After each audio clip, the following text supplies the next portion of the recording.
رب العالمین انسان د خپل عبادت لپاره پیدا کړي وما خلقت الجن والانس الا ليعبدون که انسان دی او که پیری دی د پیدایش مقصد د الله عبادت او عبادت مونږ خو طالبانو ته جدا خبرې کوو خو تاسو ته اسانه پښتو کې ویم هر هغه عمل دی چې انسان په ډېره عاجزۍ وکړي د الله د رضا دپاره چې الله پې خوشحاله شي په ډېره عاجزۍ او عمل کول او مقصد د دې عمل د رب العالمین رضی چې الله راضي شي الله خوشحاله شي په ډېره عاجزۍ د یو ګناه نه ځان ساتل ولې ته ځان ساتې د انسان خواهش خو دا ګناه غواړي خو دی وی الله زه دا خواهش د دنیا چې څومره دي دا خوا کوم او الله تا راضي کوم دا م عبادت دی یو هغه عبادتونه دي چې بنده عمل وکړي لکه مونځ شو روژه شوه ذکر و اذکار شو یا د شریعت مطابق خپلو بچو له نفقه ګټل شو د دین معاملات بیا شرا په ښه نیت واده په پورې نکاح پورې دا عبادت شو یو د بدعملو نه د ګناه نه د حرامو نه د غیبت نه د حسد نه د چغلۍ نه ځان ساتل په دغه نیت چې زه الله خفه کېږي چې الله خفه نه شي الله خوشحاله شي دواړو ته عبادت وایي نو وروڼو عبادت چې سړی کوي مقصد بسی دا نه چې خلق راته ښه ووایي دا بني چې زه پې دنیا وګټم دا بني چې خلق ووایي چې ډېر لوی عبادت گزار دی که دا نیت راغی هر څه ختم نیت به دی چې زما نه الله خوشحاله شي بس په دې کولو الله خوشحاله شي یا دا ګناه نه کوم چې الله خوشحاله شي دا یو حدیث ته ما ستاسو مخکې ووی حضرت عمر رضی الله عنه د حضور پاک نه نقل کوي زه ساده پښتو کې تاسو ته وایم نور خو طالبانو ته مونږه په دې کې دوه درې ورځې سبق وایو اوس هم طالبانو ته مونږ په دې کې تقریبا درې څلور ورځې سبق ووی خو تاسو ته په اسانه پښتو کې ویم چې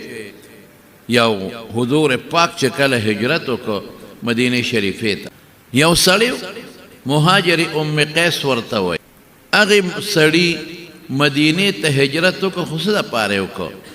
یوه ښځه و ام قیس هغه یې خوښه وه مقصد یې دا و چې زه به لاړ شم او دغه ام قیس سره به نکاح وکړم ګوره نور هم پکې سوچونه ښه سوچونه هم پکې وو ولې چې مدینې ته لاړ شي خو رسول الله مبارک پسې مونځ به کوي مدینې ته لاړ شي نو حضور پاک مخ ته کتلو کې م عبادت ثواب مدینې ته لاړ شي نو څه قرآن او دین به هم زده کړي او مدینه شریفه ته لاړ شي د صحابه کرام او د حضور پاک مجلس کې کېني دا عبادت او مدینه ته لاړ شي مسجد نبوي کې منځونه کوي دا ټول عبادت خو مین سوچ اولا به دا طالبان ورته وایي مقصد یې صرف دغه و چې د ښځې سره نکاح وکړو خو دا خو لومبۍ زمانه وه نو دې خلکو لا پوره د شریعت آداب نو زده کړل د خو وروستو بیا د شریعت آداب زده کوي ورو په قلق خلک به رالل د باندې نه او د حضور پاک به په کور کې دننه ناست و تشریف فرما به او د دیوال نه پورې غاړه به یې اواز ورکړه یا محمدو اخرج الینا لکه څنګه چې موږ یو بل ته وایو ای خالد روضه ای زید روضه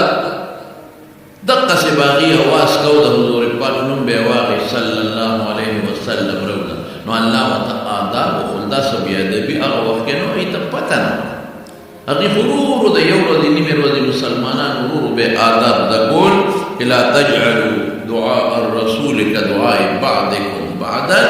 یو بل ته چې څنګه اوازونه کوئ داسې پیغمبر ته مه کوئ دا د احترام او بیا پیغمبر مبارک تا وایي چې ته خفه نشې ان الذین ینادونک من وراء الحجرات اکثرهم لا یعقلون دا د دیوال نه پورې غاړه چې اوازونه درکوي دوی لا د آدابو نه پوره نه دي خبر خیر دی ورو به خبرې دقسې دې غریب هم د دې آدابو نه پوره خبر نه دي لاړ چې ځه هم پښتانه وي هم هما هم خرما هم به ښځه میلو شي هم به دا نیکي وشي چې رسول الله صلی الله علیه وسلم ته دا خبره پته ولګېده په منبر کې ناسته ویلان یې وکړه انما الاعمال بالنیات چې د اعمالو د ثواب تعلق د نیت سره اوس وګوره چې کوم نیت مضبوط دی که نیت دی د الله د رضا دپاره چې زمړه الله دپاره زما نور پیسې به م حاصلې شي نو ثواب شو ومن كانت هجرته الى الله ورسوله فهجرته الى الله ورسوله چا چې د الله د حکم مطابق د رسول او د الله د رضا کولو دپاره هجرت وکړو د هغې د حکم مطابق نو هجرت مقبول دی الله او رسول صواب شو ومن كانت هجرته چا هجرت دی نه وکړو چې هلته کې صاحب حضور پاک د کچو مسلمانانو له پیسې ورکړي غنیمتونو کې سی ورکړي ډوډۍ ورکړي یا به هلته انصارو صحابو سره ډېرې ښېګړې کولې او یا د ښځې دپاره هجرت وکړو فهجرته الی ما هاجر الیه نو هجرت یې هغه څیز ته رد شو ثواب یې ونه شو ګوره څومره لوی سفر دی د هجرت او ما درته ووایي پکې نورې نیکۍ هم وایي خو مین مقصد اول مقصد ښځه وه هجرت لړ برباد شو ثواب ونه شو هر عمل چې بنده کوي خالص مخلص د الله د رضا دپاره به کوي او که د الله د رضا دپاره د یو عمل وکړه او د دنیا د ښودنې دپاره د عمل وکړه هغه هر څه لړل برباد شو په ترمذي شریف کې یو حدیث دی اوږد حدیث یو سړی راغی حضرت ابو هریره رضی الله تعالی عنه ورته کېناست ابو هریره خو هغه صحابي چې د حضور پاک په خاصو شاګردانو کې او د حضور پاک 15304 او یا احادیث امت ته رسولې چې اوبو سره څومره خو د امت ته رسېدلي هغه ته کېناسته وی ابو هریره یو حدیث راته ووایه داسې حدیث راته ووایه چې تا د حضور پاک نه په خپله اورېدلي چې بل پکې میاس کې څوک نه ولې چې په خپله یو خبر اورې بل شی او بیا دې پې ځان هم پې کړي او یاد کړي دي مې حضرت ابو هریره رضی الله عنه چې دا خبره اورېده وایي دغه مخامخ ځای کې مې د حضور پاک نه یو حدیث اورېدلی لیس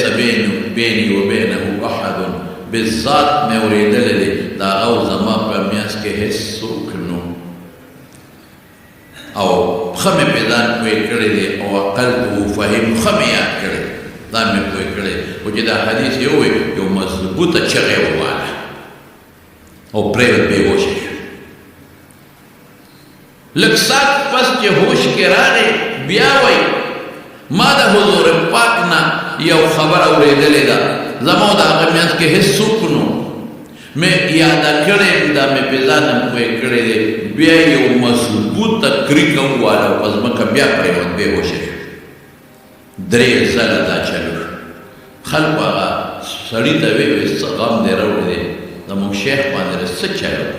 سړي وی ما خو ته د حدیث تپوس وکړو ما ته څه پته دی چې بیا په هوش کې راغی نو بیا ووایي ما د رسول الله او جاړي نه یو حدیث اورېدلی زما د هغه میانځ کې بل څوک نو ښه مې یاد کړی دی مې پې ځان پوه کړی دی د دواړو جهان مبارک سردار وفرمایل چې د قیامت په ورځ به 3 کسانې الله به ځان ته مخامخ کړي رونو ډېره سخته ورځ د قسم زموږ د دې ټولو اعمالو حساب کتاب به کېږي ووجدوا ما عملوا حاضرا چې څه دې کړي دي نیغ په مخ درته ولاړ یو شی درنه پټ نه دی بیا د خدای خوښه ده که دې معاف کوي او الله خوښه ده که سزا درکوي قانون مطابق د سره عمل کوي لکه زموږ عدالت کې د قانون مطابق یو سزا میلاوي او د الله خوښه ده که دې په مفتو کې معاف کوي کله کله صدر پاکستان ته د اختیاري چې هغه رحم درخواست ورته وکړي اپیل وکړي نو مفتو کې معاف کول کوي نو که الله دې مفتو کې معاف کوي پروا نشته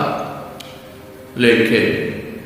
دا چې څه دې کړي دي څه په خدای که یو شی د الله نه غیب دی که په ژبه دې کړي که په لاس دې کړي. او زما کله به دې وایي ما خو دا ګناه نه ده کړې، توبې به وباس نه دې کړي. دروغ ده. اليوم نختم على افواههم وتكلمنا ايديهم وتشهد ارجلهم بما كانوا يكسبون. فخپله به بنده شي، مهر به ولګي. لکه بنده چاړه شي، چاړه شي مهر ولګي او به کوي خبرې نه. لاس به وایي په ما دې دا ګناه کړې، خپه به وایي په ما دې دا ګناه کړې. چې په کوم ځای دې کړي هغه به درته را مخکې دا ګناه دې کړې ده. نن سبا په دې کیمرو کې یو سړی وي دا غلا خو ما نه ده کړې، هغه کیمرې هغه ویډیو راغشتې وي کور کړی ده که نه. نو نه چې دنیا کیمرې په تا فوکس کې او ستا ټول حالاتونه خبردار دي. داسې هم شته چې په سعودي کې او دا په دې حرمینو کې دا کیمرې لګېدلې دي، ستا ته د 100 کالو مخکې ویډیو ښایي، په یو ټکې راته ښایي 100 کاله مخکې هغه تاریخ وله ورکړي، هغه ټیم ورکړي، یو ټک به ورکړي، هغه ویډیو به راشي. ساینس په دنیا کې دا سیز ایجاد کا څه خیال دی؟ الله سره به داسې نظام نه وي. زموږ یو شی د الله نه پټ نه دی، یو شی مخامخ پرېږدي. دا ستا نیکي ده، دغه ستا ګناه. انکار کولی شي چې دا هر څه ووینې دی وایي نه الله باس. لاول خو به دې انکار کړي، دروغ ما نه دي کړی، خو چې دا هر څه ورته مخامخ کړي باس ما کړی. زما کرام الکاتبین دروغ لیکلي دي نه الله. ولې چې انکار کولی نه شي مخامخ یې ورته ښایي. زما کرام الکاتبین فرشتو ظلم کړی دی نه الله نه دی کړی، دا مې کړی دي بس خلاص کړه. دنیا کې امتحان کې چې پیل شي نو سپلیمنټري به ورکړي، ضمني امتحان. زمړه هغې کې پیل شو او سند بلو نه شو، زمړه چې یو ګاډۍ باندې به ځان له مزدوري کوم. هلته سپلیمنټري امتحان او ضمني بیا نشته، ختم، اخري امتحان فاینل.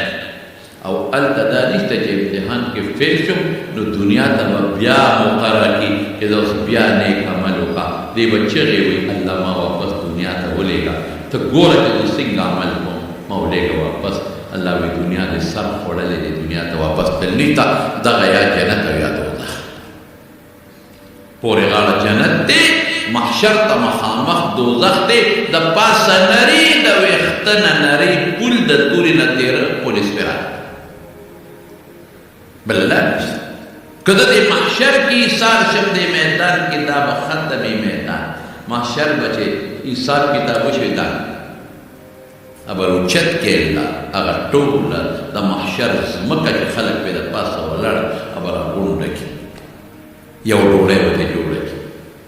خشته تکه سپینه د معدې او جنتیانو له به په مېلمستیا ختم. چې کوم د حساب کتاب وشو هغه ځمکه ختم. بس مخکې پل صراط دی، پورې غاړه جنت دی، لاندې دوزخ دی. او ام منکم الا واردها کان علی ربک حتما مقضیه. هر سړی به پې ورځي. ورود څه ته وایي؟ یو ګودر ته داخلېدل، ورځي به پورې وتل نه، ورځي. یو کس الله طالبان پوهېږي تاکیدیه او د حصر جمله، یو کس به پاتې کېږي ورځي به پې. اوس که د خدای طاقت د سره خو پورې به وځي جنت ته، که د خدای طاقت نو قسم دی هغه پول چې د ویښته نه نري وي او تورې نه تېرې وي چاپلار هم پې نشته، لاندې دوزخ. الله به دا 3 کسان ودروي. د یو ته به وایي وایه بنده مال مې درکړی و، ښه ډېر مال، څه دې کړی؟ انکار نشي کولی الله بلکل تا مال راکړ، ما هغه ستا په لار کې خرچ کړی دی. انا لیل و اطراف هر وخت مې خرچې کول. سخا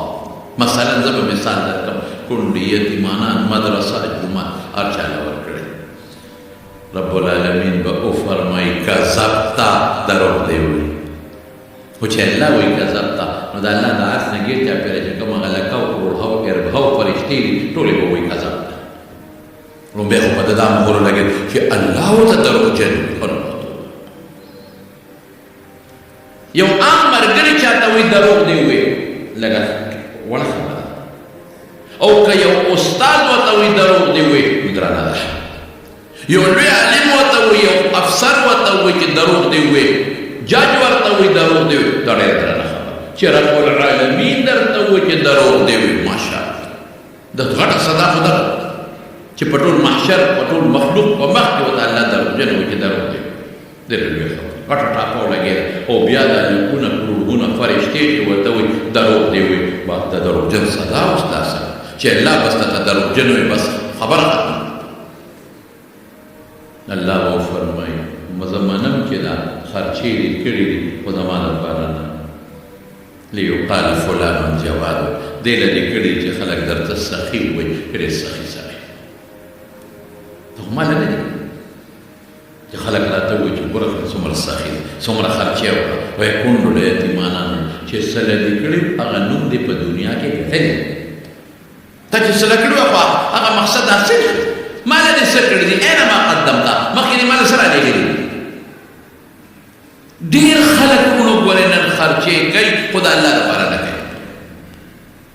پلار به یې مړي پردی قرضه به پرې پوري که ته ورته وایې چې دې قرضدار نه قرض ورکړه ور به در به کم او دلته به جمعې هم کوي څلوېښتۍ به هم کوي سخاتونه به هم ورکوي خیراتونه به هم کوي وی به ملال کړي میخه به ملال کړي په خدای چې هغه قرض تپوس به ترې کېږي دا زیاتې څیزونه دي او نه خو په شریعت کې جمعې شته او نه څلوېښتۍ شته چې ته صحابه او تابعینو خو موږ نه دي لیدلي چې له تختې مې پخ کړی په ځو مړی په تخته باندې ور واچو دا د هندوانو رسم چې دلته به مړی لمبو د مشرانو نه تپوس وکړې د هندوانو رسم و چې مړی به لمبو نو په تخته به یې واچو نو لمبو به نو حلوا به یې پخو حلوا پخه کې ماشومان یې نه خوري حلوا په زول دی پنځه شپږ زره روپۍ تباه او برباد کړي غریب له ولې نه ورکوي خیرات کولی شي مړي پسې خیرات صدقه ثواب دا زموږ مذهب دی چې دا مړي ته د دې ثواب رسېږي معتدلې نه منې موږ یې منو خو په هغه طریقه صدقه خیرات وکړه چې ریا پکې نه په هغه طریقه صدقه خیرات وکړه چې الله پرې رضا شي په هغه طریقه وکړه چې کومه طریقه موږ ته رسول الله مبارک ویلې صدقه به وایي یو صحابي راغی د الله رسول مور مې مړه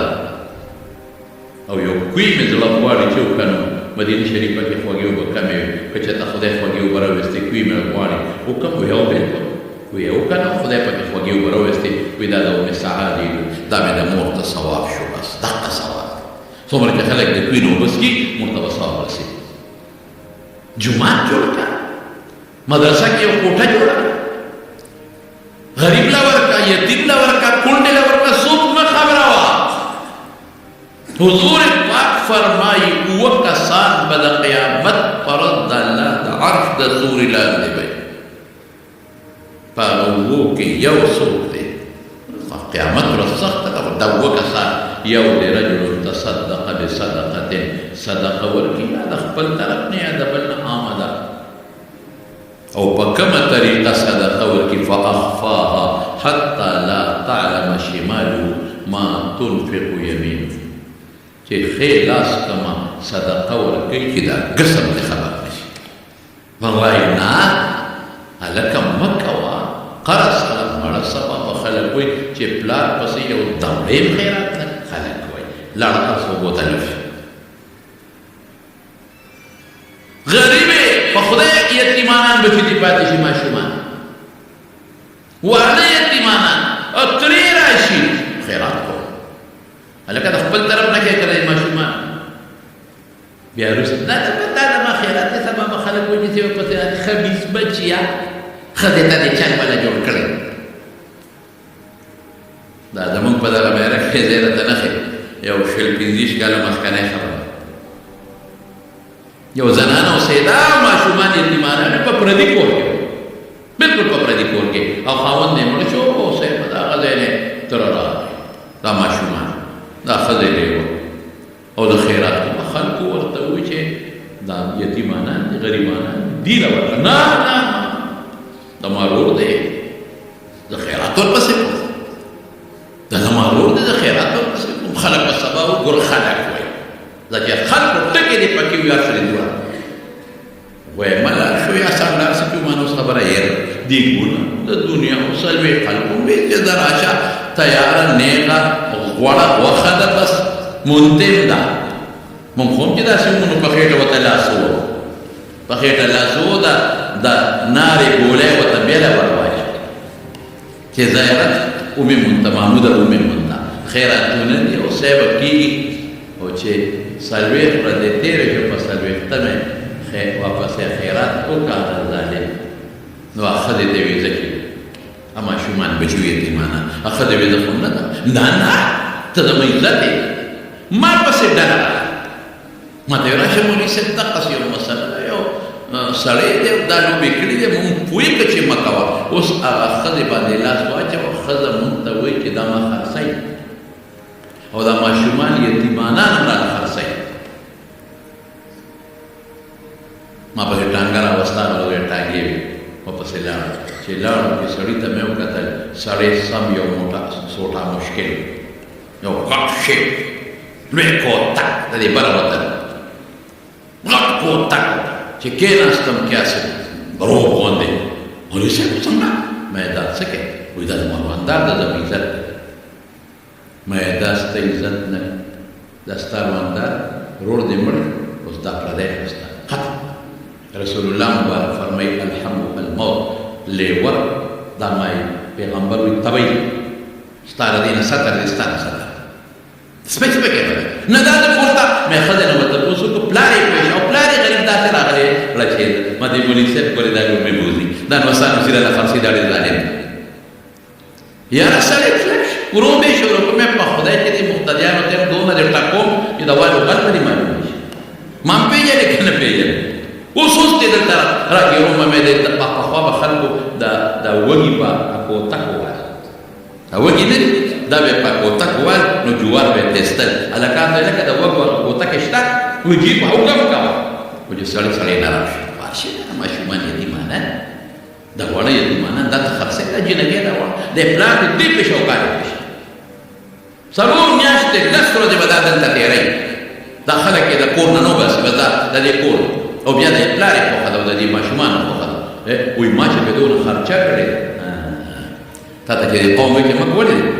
نه ما دونه پیسې پې لګولې دي نو مې څه کوې پیسې لګول ماشوم خرڅوي ښځه خرڅوي ما یې نیغ به دې له دې دی نه خلکو ته مو یې که دې راغې که نه مې دا زما راته حکم دی مې خوږوی به یې ده خو ښه به یې ټکوی لکه وږي چې سم ټکېږي حقه چې هغه دوسو تښتېد نه ختم دا زموږ حال هلکه چې یتیمانه یو خبر آیت ته طرف قرآن شریف وی ان الذين يأكلون اموال اليتامى ظلما انما يأكلون في بطونهم نارا وسيصلون سعيرا د یتیم مال چې د یتیم مال دې وخوړه خېټه کې دې د دوزخ اور ور واچوي قیامت کې به در باندې اور بلي دا موږ خلک څه کوو په کوم طرف لاړو سړی مړ دی قرض پاتې دی قرض نه ورکوي یقین په خدای په جومات کې ناست دا واقع ما غالبا یو ځل ویلي زما یو دوست دی ستا خورې تورندو دوکاندار په چارسده کې یو د کپړې د ورسره ناست یو هلک راغی ما ته مولوي صاحب زما پسې سا رشته کپړه وایي درته ووایه پلار یې مړ دی بلا خرچې ورپسې وکړې دیګونه یې وایي زما پې قرض دی او د دې زوی واده دی ما نه پیسې ولیدې د دې زوی واده دی قرض نه راکوي زه ورته یم چې قرض خلاصه خیراتونه مه کوه وایي ګورو به قرض سره سړی دا خیرات د خدای دپاره شو نه نه شو د خدای دپاره خیرات چې کې پټ ورکوه الله دپاره ورکوه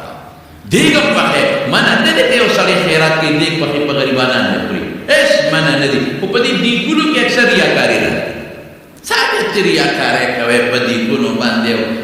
ودونو کې موږ په لکونو روپۍ په شادي حالونو کې لګوو رښتیا ووایه دا ته د خدای دپاره د خدای دپاره خو نه کارډونه دي او شادي حالونه دي او دونه خلک دي او دونه موټرې دي او دا دي کم از کم لس پنځلس لاکه روپۍ دې برباد کړې او چې ودې خوړې په خلکو او دغه خلک دا شادي حال نه روزي نو یې د مرۍ او د سپېمو ډکي خوله کې به هغه ډکي وایي او هغه کاږه به هم چوپي او چې روزي ته دې خدای غرکه کچک وړي پکې جوړي هغه بل ته دې خدای غرکه دوبچنې روجې بل مړه مونږ خو غوښه پکې نه واسې تشه بوسه مو خوړه نو سپې هندوستړی خدای را او اکثر لکه د امیر پشان بے دعوت ہے دینا خری دے پوچھ دا محمد دا دینا ستے وی کہ طالب دن تنر آتا میرا دینا مخی میں پخدا جب پہ خبر کڑے رے روڑے بے دعوت خلگی دا دینا ستے محمد سپے حیرون پا دی لستو لسلک روپے پا مدرسہ کے کلی کوٹا جوڑے طالبان پا پچے دا قرآن سبب حدیث پا ویلی کی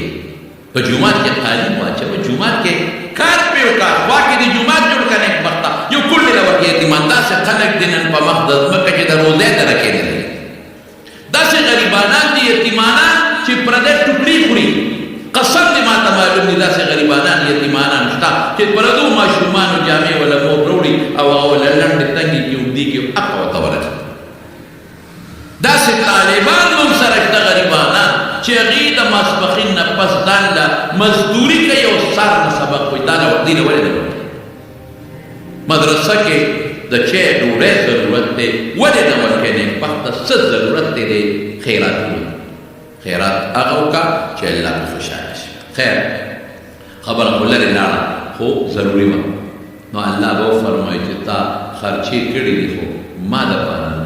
دے دا پارا چه خلق کوئی چه پلان کے خوڑیر سخیری اگا نون دین تا گرٹلے دے مالا دی ندی کڑے اللہ با فرشتو تا حکمو کی پوزا کی زنزیر واچے بے پس پیمو کی پڑما خیرہ کاگے دو زختے ور لڑا کے بل تبا ویوایا کنا خمضبوط وجود میں در کڑے اسے دی کڑے دی او اللہ قاتل تو فی سبیلی کا ماستا پلر کی جہاد کرے دا کافران مقابلہ کے میں کوشش کرے دے او اغی پوری کے شہید شو نو اللہ سمانا داتا اس کے یعنی مفہوم درتا ہے مقصد درتا ہے مخو جہادو کو شہید شم شہادت نخلوے مرتبہ بلنیتا اللہ باو فرمائی کا ضبط دروغ دے ہوئے فرشتے بٹول ہوئی کا ضبط دروغ دے ہوئے اللہ باو فرمائی چتا دا عرص کڑی دی جنگ دم کڑی دی جہاد و شہیدم شوئے لیو قال فلان جریعون دیلہ چی خلق ہوئی دیر وی پالوانا بہادر اگر نم دے گٹے لے مالا دے سکڑے دا قنم تا گٹے لے خط او دا شبی بھی دا مبا بخاری شریف جلد سالی کے رازی یو جہاد دے پاگے کی یو سڑی دے قزمان دا بنو ظفر قبیلی دے ظفری ہوتا ادا سے پا بیدان دا جنگ کے روان دے تورا و سرد او داسی او طریقہ باندے لگیا دے دا کافر مقابلہ کی جہاد کئی چدا سے پرے ہو گئے حضور پاک دا چکوچی او علم دے اڑے بہادر کم دے آغا وی انہو من اہل النار دا دو دخل صحابہ وی چو خدای پاک سڑے خدوردست مجاہد او دا دنیا کافرانی مردہ اور رسول اللہ مبارک ہوئی کہ دے دو دخیرے یو صحابی غالباً حضرت عمر فاروق رضی اللہ عنہ اگر ویڑا کہ میں سے سودا شو دا حضور پاک خبر ٹھیک تقوی سے وہ سودا اور پسے کہ دا من نکلے ماما من نکلے کہ دے بہت رید ماما آخرہ کی زخمی شو نو لاولی غشی رو استل زانے پہلا ہے خوان دے انکا بیا تورا را واغشتا در تورے موٹے پس مکہ کے خود اور سوکے دی سینے تا دیولتا کے خودا زانے پہ ورہ زانے پڑھا رسول اللہ مبارک تعالیٰ ہے اللہ رسول اللہ مادر قصب پا خودے کی رشتون پیغمبر وی ولی وی آکتاوی کی دو زخیلی آغا خواہ رضان پر تورا مرد رسول اللہ مبارک کو فرمائے ان اللہ لیؤید هذا الدین بالرجل الفاجر کلا خودے دا منافق پر ذریعہ دین لطاقت ورکے دین لپے طاقت میں نو سڑے منافق ریادہ پر او دا پیسو دا غنیمت دا پارا جنگی دا وخیرہ کے دا مردہ اللہ وہ فرمائی تا دا عرص کڑی دی خودیلہ کے خلقوی فلان جریعون دیر زوار و بہادر دے بیس پیمو کے زنزیر ورواچے ورے کہہ گئے دو دست دریم تباوی قاری سے دل در اشار سنگا کل عوض میں در او قرآن میں در نخور او اللہ صدی کڑی دی ما تلاوت کڑی قرآن میں لستلے سارا ماخا اللہ وہ فرمائی کا ضبطہ دروغ دے ہوئے فرشتے ہوئی کا ضبطہ دروغ دے ہوئے اللہ وہ فرمائی کہ دا تلاوتون دی کڑی دی وہ صدا پالا دی کڑی دی لیو قال فلان قاری دیر کل قاری دی دیر خشتا آواز دی چه خلق زمان دا آواز صفت ہوگی دا قرات صفت ہوگی جس صلح دی کڑی دنیا کے دے غشے گٹے دے سپیمو کی زنزیر ورطا واچوے پڑ مخی دوزخ تواچوے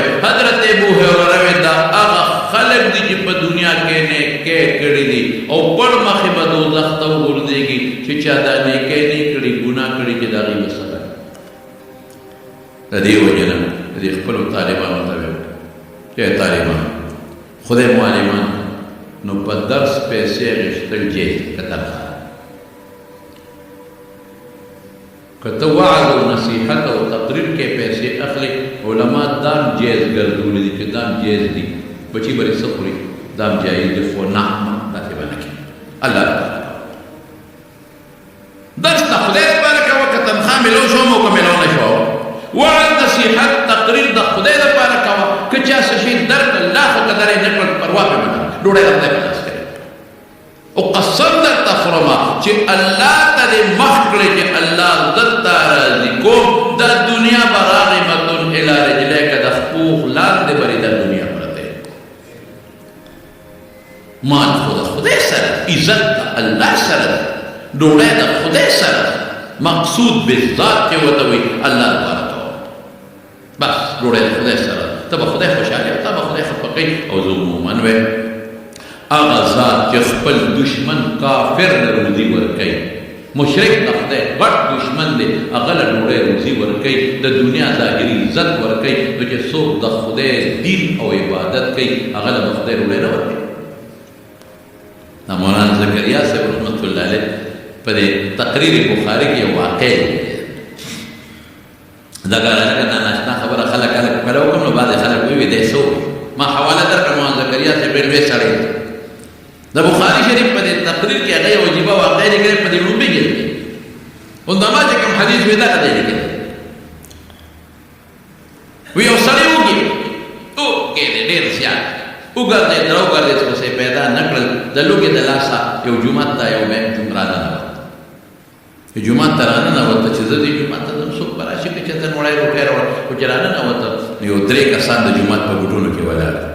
یو هغه ګډ کې ولاړ یو دې ګډ کې ولاړ یو دې کې دې راغی بل ګډ کې ولاړ هلکه سوچ کو چې د دې درې سالې په دمای دوی خو بدن نه تیری بل او خامخا څو ډوډۍ ورکړي او خوراک کړو نو چې دې لري نو دا سبب وی نه چې ماته بساتو نه او چې دې کو درې دې کې یو خشته جنې راته نشو هغه جنې سره کوزم دا لوټا او دا لاس وینځل کې چې لمچي چې وته وي دا مو سره دیم راته نه کړ او خمه دې دا خوانچه د خوراک خو قیمتي قربې مرمې هغه راته نه کړ بس داس دې چې دې بد دې غریب وګت بس هغه قرنو ته سترګې نظر ور واچو چې خدایا نو چې په کومه به التبذي کماله برادي خدای دې خیر راولې یا الله او نه داسې وته ګوري چې ما نه راوړي اجنه دې پرې خو دا مخامخه بل سړي لوړ چې ولا هغه ته لاس وینځون کې هغه لوټاونه ولا وی لاس وینځ ډوړې به درته وروړي هغه وته ګوري دغه درې وته ګوري نو دې د ظالم بچي کوشش مخامخ کړي وګي هغه وته وی لاس ویل څه ګوري لا لاس وینځ ما د ډوړې وروړي نه اخ ورکش طبعا سلام خيورت له جنې نه صبرې کې لاس مخامخ خین دا سړی را مجبوره کړ او لاس یې پیوي چې وی ویل او دې اړه کې وی چې خدای دې به خو اسنو چې هغه نخري نو مال راوړه کړه دې لکه هغه نین دې څنګه مجبوره نو موږ خو چې د تلې دی په دې غار کې کړي اوس هغه لګیا دې لاس یې پیوي چې ویل به وتا خوان چې لک نه خامخا خو یې ته دا ما خواري کړې غیر ډیو دې راځه کوي اخره کې دا سړی مجبوره چې مجبور یې کړ نو چې هغه اډوکې راوړلې وخت یې وخوري نو دا هغه اډوکې باندې دا جنې په دا مخ ولي چې بیا وخت وخوري په هغه اډوکې دا جنې په دا مخ ولي او دې خیر پروا نشته اوله ورته دا وخت خیر دا جنې په هغه اډوکو مډوکو دا تاړ کړه خو سړی خو په ډوډۍ مور په ډوډۍ پې وخوړه لاړ ابل دا جنې او دې الوته هغه نورو ته ګوري او دوا تو شیشه قشت دې لکه پیش چې خوراک ته شیش وایي چې اوس هغه ته میلاس وین دا غنیز دي او ترټي یې په زورې په لاسونه په مینه ته زور څه په مینه وویندل اخره کې هغه ډوډۍ پې خوري همدا لوبه کوي چې غوښه خوري نو په هغه اډوکې دا جینۍ ولي چې غوښه وره جینۍ پې ولي او دې بیا راته کې خیر دې معموله پروا نشته پکې درېم له لاړ اخر یې دا لوبه اخر کې دې اشنا راغله چې راغله او لاس وینځونکي ورته ونیوه او اشاره لاس وینځه دې ورته وایي لکه هغوی چې کومه لوبه کوله دمه لوبه شروع کړه نینځه اجینې خدای دې بې خو بس اینځې که نه ځم نینځه که نینځه کې درنه ځم تا خدای کار کا ما د لوبه راوړې لاس نینځم نه نه نه اوبه وینځم ووینځو لاس یې ووینځ بشیر جان ورته چې ته ټینګېږي په خدای لاس یې ووینځه چې لاس یې ووینځله اوس هغه ورته وایي دا ډوډۍ وخوره دې خو مغه دغه ته ګوري چې هغه نورو څه کړي دي به مغه وخوره نه خورم ده خدای دې بې خو ورکړه تا خدای کار کا ما دله ډوډۍ راوړه ته ما ته خدای دې بې خو ورکړه مری نه دې ونیسه ده وځه ځه نه نه نه پام کوه معافي غواړم معافي غواړم الله دې خوړه یو څه غوښه یې راواخیسته وخوړه نو هغه نورو چې کومه لوبه کړې وه اوس هډوکي راوغی او دا جینۍ پې ښه رسه وویشته به جینۍ ته دغه خوا کوه هغه خوانچه او دې مری ته یې ولا لاس کړي او راګیرې کې تا خدای غر کا ما دله ډوډۍ راوړه ته ما په هډوکو ولې خو ښې ومږه داسې راګیر کړې چې ښې برابر هغه سړی ورته ویلې د خدای خاطر ما خو هغه درې واړو چې څه لوبه کوله نو ما وې دا به د دې علاقې رواج وي چې څوک چاته اوبه چې دي به نکړي نکړي کوي او ډوډۍ کې به نکړي نکړي کوي او دا به رواج چې بیا به چا ونه ډوډۍ راوړه نو غوښه وخوري په هډوکي به یې ولي ځکه درې واړو چې څوک ما هغه وکړل نو هغوی دې بیا ورته مینت کول موږ دې تباه برباد مری نه ونیو دا څه چل جینۍ ورته وایي وایي زه دنیا یم د جینۍ په شکل راغلی او دا ما چې سره وړي دي دا متاع دنیا د دنیا خواهشات او د دنیا عیش و عشرت څیزونه ما راوړل ما نه درې واړه خفه دي ردا کړل هغوی ما ته د دنیا نه ګوري زه یم چې دې ردا کړم هر څه کې وایي خو چې دې راځي کړم او ځان ته یې رامایل کړم ما پې ښه ډوډۍ او سامانونه ور مخکې کړل خو ما ته یې نظر قدرې دې ورټل او تا ما نه خفه نه یې چې راننوتم ګور دې راته کاته ته خو ما پسې نښتې لکه سپی چې غوښې پسې نښتې په تا نه خورم بیا راپسې راځې واقعي دروغ چې دا روزي رزق دا د الله په لاس کې دی زما مولانا رشید احمد گنگوهی رحمت الله علیه جمعات کې ناست دی د اشراق مونځ ته پورې مونځ چې به وکړي اشراقه پورې ناست دی یو سیټ راغی هغه سیټ هم په ده خپل ازمایش او امتحان کوه او څه پیسې یې راوړې په خوا د ډبلې روپۍ او مولانا رشید احمد گنگوهی رحمت الله علیه ته هغه پیسې کېښودې وایي صاحب دا پیسې والا دا مې تا راوړي بزرگانو د کچپ خاوندانو اندازې هم پته لګي وایي د ما ضرورت نشي وایي حضرت ستا ضرورت دی نو په طالبانو ویشه وایي چې د ما په لاس ویشه نو په خپله دغه مدرسه د یو څه ویشه هغه سیټ نیغ لاړ او پیسې یې راواخیستې او د مولانا رشید احمد گنگوهی رحمت الله علیه په پیزار کې واچو او یو غسلخانه یا ګوټ هر ځای چې یو ځای کې پټ شو او مطلب یې دا دی چې دا خو زما د مخه نه یم خو چې دې زه نه یم او وروستو راشي ګورم چې اوس پې اوچتې او که نه داسې ځای کې یې واچولې که بل ځای جوړې وي کېدای شي نظر یې ورته نه وي کړی سپلو کې یې ورته واچولې مطلب یې دا و چې دې دا پیسې راوړي زه په اوازه کړم ملا صاحب وخت یې د نه اخیستې واخیستې چې گنگوهی صاحب رحمت الله علیه د نخلو نه فارغ شو راووت او ځي او په پاڼو کې خپې منډي نو خپې پکې نه ورځي چې وکتل داسې حقه پیسې په پاڼو کې پرتې وي پاسه پې ډېرې پروت دی پاڼې یې اوچتې کړې په هغه ځای وڅنډلې داسې ویشي او بیا څه وایي دا ټکې ډېر عجیبه ده وایي ای ګنده ماله پلیته ماله چې څوک در پسې دی منډې ته ځان نه ورکوي او چې څوک درته شاکۍ در نه تښتي د هغه د پیزار سلام نه کوي دقسې در روان شو زما وروڼو ډوډۍ د خدای په لاس کې روزي د خدای په لاس کې کوم عمل چې کوې خالص د الله د رضا لپاره کوه. نو حضرت ابو هريره رضی الله عنه فرمایي دغه درې کسان دي لومبې جهنم الله پاک په هغوی باندې غرنډه کړي. عملونه څونه مزېدار، خو اولا و بالذات طالبان ورته وایي مقصود بالذات د الله رضا نه و دنیا وه، هر څه لړ برباد شو. هر عمل چې کوې بس دا نیت کوه چې د مانا الله خوشحاله شي. صدقه ورکړې پټه ورکوه چې مانا الله خوشحاله شي. مونځ کې په دې فرضو کې ریاکاري نه راځي. دا به نه وي چې خو دا فرض په جومات کې کوم، نه نه هغه در باندې مقرر دي، ابه کې څه خبره نشته. حج د دې دنیا نه خبرې کې څوک مه خبره وړې خلک ورې نه نجونو له عمرو له په دې نیت ځي تو مه وباسه. عمرو له ځي او تا ته به وایي زه خو هر کال روژه کې عمرې ته ځم او هر کال زه محرم ساجت ته دې خبرو ته خلکو ته اورې. یو سړی دا ووایي د مبادې بزرګانو چې دا خو مې درېیم حج دی، نو زه بس هغه مخکني دوه دي دوړه کړم. دا د چا وی کې درېیم او دا چې په چا خرڅې سره دا مې پنځم عمره ده او دا مې شپږمه ده او دا مې لسمه ده، سا ضرورت سره دې خبرو دا خبر عجز. دا خلقو ته ښودنې لپاره عبادت کول.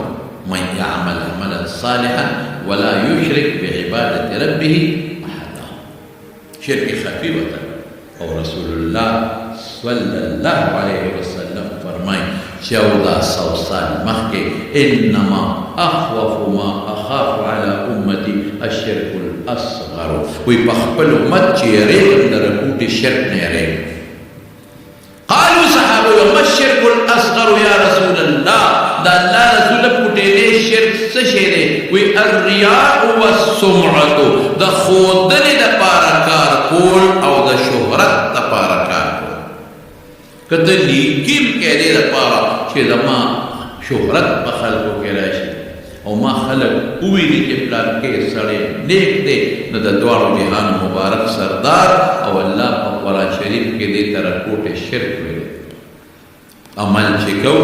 صرف او صرف د الله د رضا لپاره وکړو. نو چې کوم عمل دی د الله د رضا لپاره وکړو، قسم دی په دنیا کې به سعادت الدارین ورته وایي، په دنیا کې به هم د خدای پاک بدل درکړي او په آخرت کې. یو حدیث درته ووایم، حضرت ابو هريره رضی الله عنه حدیث دی، حدیث قدسی. رسول الله صلی الله علیه وسلم فرمایي چې الله د یو بنده سره مینه اذا احب الله عبدا، یو بنده سره مینه وکړي. ګوره چې عمل الله لکه الله به در سره مینه کوي. ته ما خوشحاله زه به تا خوشحاله وکړم، چې ته ما نه خوشحاله نو زه په تا څه کوم؟ چې الله دپاره دې مینه وکړه نو الله ناده اواز وکړي جبریل ته، ای جبریله دا فلانکي زما خوښ دی، ته هم ورسره مینه وکړه. ان فلانا احبه ته هم ورسره مینه وکړه. جبریل څه چل وکړي؟ په اسمانونو کې اواز وکړي چې دا فلانکي د الله خوښ دی، احبه تاسو ورسره مینه وکړئ. نو بیا حدیث څه وایي؟ ثم توضع له القبول فی الارض، بیا د نیکانو خلکو په زړه کې الله د هغه قبولیت ورواچي. د بدانو نه نیکان مې ځکه یاد کړه چې د بدانو خلکو په زړه کې خو د حضور پاک مینه، د بدانو خلکو په زړه کې خو د حضرت ابوبکر او حضرت عمر مینه، د بدانو خلکو په زړه کې خو د حضرت حسین مینه، د بدانو خلکو په زړه کې خو د حضرت عثمان مینه، د نیکانو خلکو په زړه کې الله د هغې مینه واچي. نو که ته وایې چې خلکو ته زه خوښ شم نو د الله دپاره وکړه، نو الله به دې خلکو ته خوښ کړي. که ته وایې پیسو نه کوم الله نه وکړه، نو پیسه خدای سره ده. که ته وایې چې زه د لویۍ دپاره کوم نو الله نه وکړه، نو لویي د چا په لاس کې ده؟ دې کې څه خبرې پاتې دي انشاءالله په آینده جمعه کې به درته بیانوم انشاءالله. خو زما د خبرې مقصد ورونو سره چې نیکي مو کوو، د نیکۍ مقصد څه دی؟ هغه عمل په ډېره عاجزۍ کول چې زما رب پې خوشحاله شي. بس الله خوشحاله وي، خبره ختم. دعا وکړئ الله موږ له د نیکو عملو توفیق راکړي. خدای چې موږ څومره عمل کړي دي پروردګار، که زموږ نه پکې څه ریاکارۍ شوي، ښودنې شوي، الله معافي غواړو، الله معافي غواړو، موږ معاف کړه. تاسو هم داسې وایه بیا چې څه اعمال کړي بنده او ریاکارۍ شوي، که توبه دې ویسته نو پاک به شي. توبه دې ویسته عمل به پاک شي که خیر انشاءالله. فکر مه کوئ، خو بیا دپاره داسې مه کوئ. الله که زموږ نه د خولې، د لاس، د مال، د زړه چې څه عبادت کړی دی ریاکاري کړې د ښودنې شهرت دپاره الله مونږ معافي غواړو الله ته یې معاف کړه الله معافي غواړو الله ته یې معاف کړه ټول اعمال هم د خپل رضا د حصول ذریعه وګرځه ته پرې راضي شه الله ته پرې راضي شه ته پرې راضي شه بعضې بیماران دي دوستان دعا کوي الله ورته روغ صحتونه ورکړي بعضې زنانه دي دعاګانې غوښتې دي الله دعاګانې قبولې کړي بعضې